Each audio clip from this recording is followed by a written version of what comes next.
दोस्तों, प्रभु यीशु मसीह में आप सभी को जय मसीह की।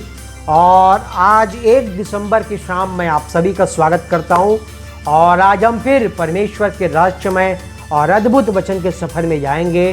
दोस्तों, मुझे लगता है कि आज का जो हेडिंग है वो आपको बहुत अच्छा लगा होगा।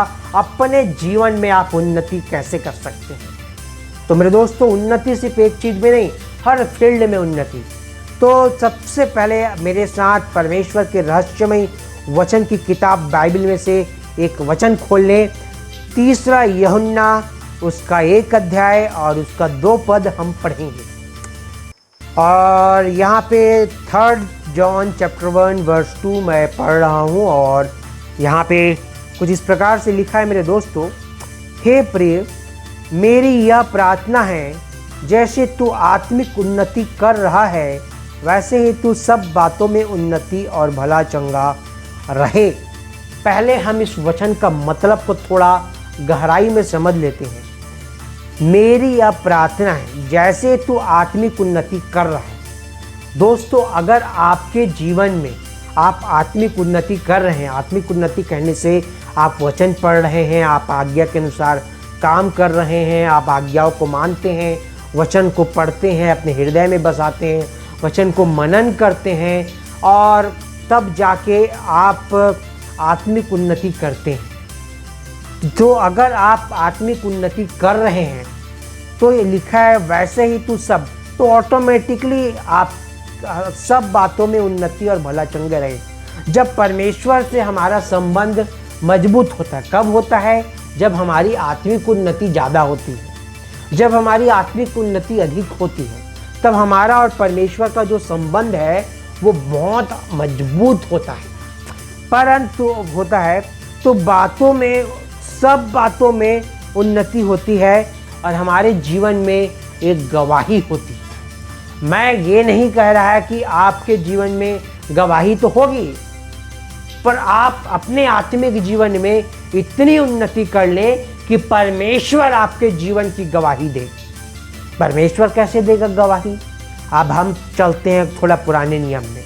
अय्यूब के विषय में शैतान के सामने परमेश्वर ने गवाही दिया था कि अय्यूब पृथ्वी में सबसे खरा व्यक्ति है, मेरा आज्ञा मानने वाला है और मेरे से भय से अपना जीवन जीता है। तो मेरे दोस्तों, ये परमेश्वर की गवाही आपका गवाही परमेश्वर दे।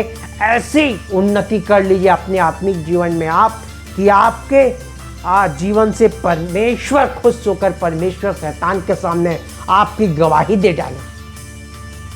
तो मेरे दोस्तों, अगर आप उन्नति में हैं, आत्मिक उन्नति में हैं, और अय्यूब की तरह आपके जीवन में संकट आ भी जाए और आप अय्यूब की तरह डटे रहें, और तब भी आप परमेश्वर को भला बुरा ना कहें, आत्मिक ढीलापन ना करें, आत्मिक उन्नति आप आगे बढ़ाते रहें, आप प्रार्थना करते रहें, सब करते रहें। अय्यूब ने प्रार्थना करना नहीं छोड़ा, उसने आत्मिक उन्नति करना नहीं छोड़ा, वो करते रहा। पर शैतान ने उससे जो कुछ छीना था वो सब उसको दुगना परमेश्वर लौटा दिया। तो मेरे दोस्तों, कहने का मेरा मतलब ये है, अगर आप आत्मिक उन्नति करते हैं और आत्मिक उन्नति करने के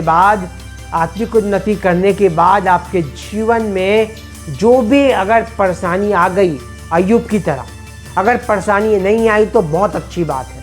और अगर आ गई, अय्यूब की परेशानी हम सब जानते हैं, उसका घर खत्म हो गया, परिवार खत्म हो गया, बच्चे खत्म हो गए, खेत बार खत्म हो गया, पैसा धन दौलत खत्म हो गया, सब चीज़ तबाह हो गया।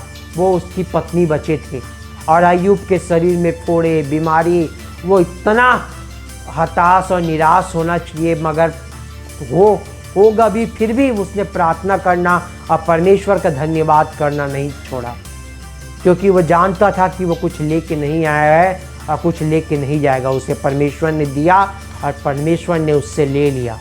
उसी प्रकार से दोस्तों, हमारे जीवन में अगर किसी प्रकार की बड़ी बीमारी, हाँ, अगर हम आत्मिक उन्नति में हैं तो, अगर आप पाप करके लाए हो तो तब की बात अलग है। अगर आप आत्मिक उन्नति में हो और आपके जीवन में बीमारी है, आप बीमारी आ गई, उसके इलाज कराने में आपका सारा पैसा जा रहा है, आपका घर टूट रहा है, बिखर रहा है, सब कुछ बेचना पड़ रहा है, बहुत कुछ करना पड़ रहा है। ये चीज़ मैं बहुत अच्छे से समझ सकता हूँ दोस्तों इस कंडीशन को, क्योंकि इस कंडीशन से कुछ हम भी सामना किए हैं, कर रहे हैं। तो ये सब कंडीशन अगर आपके जीवन में आ गए और आप आत्मिक उन्नति को नहीं छोड़ रहे, आप आत्मिक उन्नति दिन प्रतिदिन कर रहे हो, तो जाहिर सी बात है आपके जीवन में अगर जो भी चीज़ पैसा गया, आपका शरीर का जितना आपने तकलीफ झेला, जो भी किया, आपका परमेश्वर उम्र दुगना कर देगा।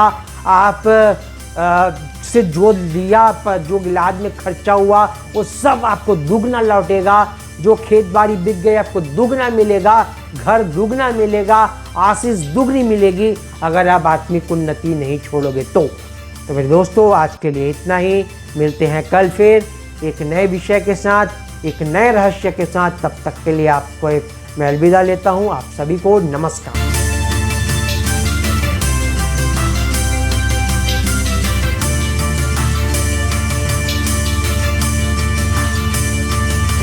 इसी तरह और भी हमारे भारत देश के लिए बड़े बड़े प्रोजेक्ट हैं, जिसके लिए यदि परमेश्वर पिता आपके मन को उभारता है तो आप अपनी आर्थिक सहायता राशि दे सकते हैं। आप डायरेक्ट हमारे बैंक अकाउंट में डाल सकते हैं और UPI के जरिए भी आप अपनी मदद राशि डाल सकते हैं।